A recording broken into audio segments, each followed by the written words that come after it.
Frank Serratore, thanks for the time. Congratulations. You get the sweep against Army. It looked a little touch and go there on Friday night, but your impression of your team in that series? Well, in that series, like, we were the better team, and it hasn't always been that way.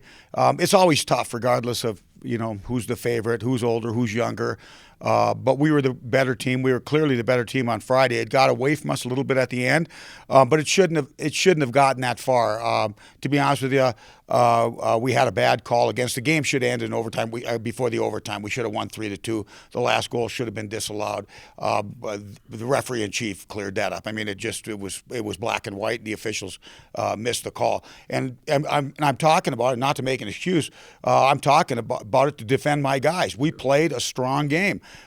We played a great 50 minutes. We let things go. We got a little sloppy in the last 10 minutes, and the game got away from us. And to be honest with you, when it's all said and done, we ended up losing a point because of that debacle. But I think that we got stronger as a team. I think it's going to make us stronger as a team because that was some serious adversity to deal with. I mean, to have a 3-0 lead vanish in the final 8 minutes. And let me tell you, we were on the mat. We were on the mat. When that ended, they were all over us. Obviously, they had a ton of momentum. And but we got up off the mat, and we got into that overtime. And I thought we played almost a flawless 3-on-3, and it was one of those deals where I thought it was going to end in a tie because nobody would blink. And then Army went for it. They got possession of the puck and went for it. And one of their guys went through one of our sticks and turned it over. And then, then some magic was made between Chris Hedden and Luke Rowe. And so happy for Luke Rowe. That's for all intents and purposes, his last series against Army, and to go away with a game winner in overtime in that fashion. For us to come from behind, have to overcome that adversity. I don't see a lot of negatives about that, Brian. And if you want me to just keep rolling and make it easy for you. Why not? Yeah, why? I mean, then we go into the next night, and I thought we played kind of a shaky period. We didn't get after them like we should. We're an older team now. The last 2 years we've been younger than Army. We were the older team. And I wasn't obviously happy with how we finished that game in the last 10 minutes on Friday.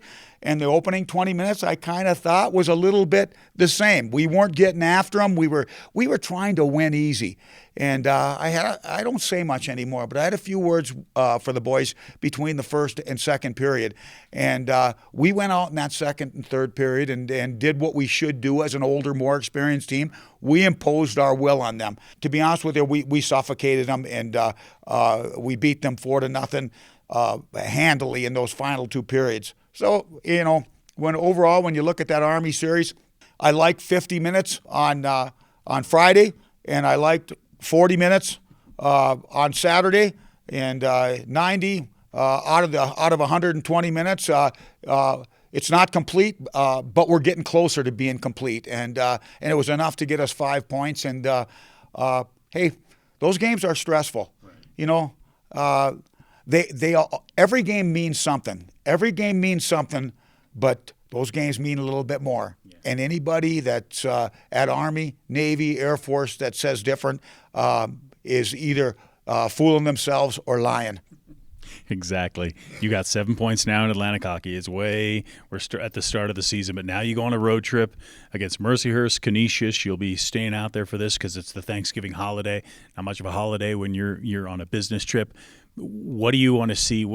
I've seen your team, it seems like to me, improve from game one through now. What do you want to see your team do better this week? Well, again, where do we go from here? That was the challenge I put in front of them when we got back from Niagara in the bus, before we got off the bus, okay? Was this a successful weekend or not a successful weekend? We win the first game in overtime. We lose the second game with a bad. We have a bad second period, or Niagara can say they had a good second period, like whatever, But my challenge, my question, where are we going from here? And okay, now we have a successful weekend, and we take another step. Where are we going from here? Are we going to continue to get better?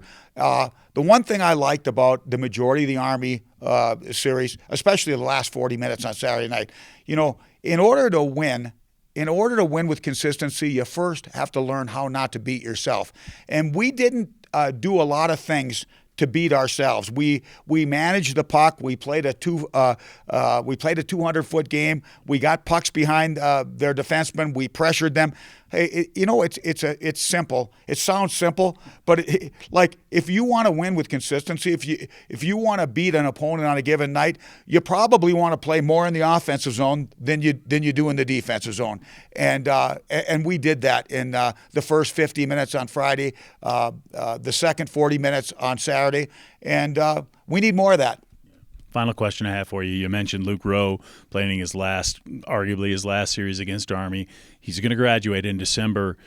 Your defensive core will lose a huge chunk right there. Are you going to do anything preemptively, or are you just going to let him play? I mean, all his last minutes of college hockey, of course.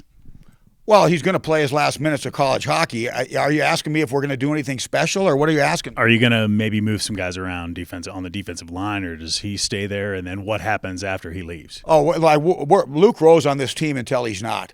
And when he doesn't, the others are going to have to put their big boy pants on, and they're going to have to step up, and they're going to have to try to make up for those minutes, because we don't have one guy back there that's going to be able to make up for Luke Rowe. Let me tell you something right now. Luke Rowe, yesterday was named Player of the Week for the third time.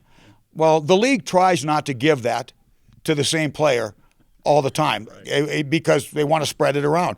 But they just can't. The league can't ignore the numbers that this guy's putting up. He's putting up the foundation. His foundation right now that he's done, his body of work to this point, like it's the foundation and the makings of an All-American season. Sadly, there's no midseason All-Americans. Luke Rowe is our leader. He is a top player in college hockey. We will not be able to replace him. We're going to have to replace him collectively. He's our leader. He's got that alpha mentality. You know what? He's not just a leader on the hockey team. He's a leader in the cadet wing. He's a leader in the classroom. He leads in every way, shape, and form. To be honest with you, the hockey team is not going to be able to replace him, and the cadet wing and this institution are not going to be able to replace him in the short term. I can tell you that. That's how special this young man is. Yeah, for sure. Frank, thanks for the time. Good luck out there at Mercyhurst and Canisius. My pleasure.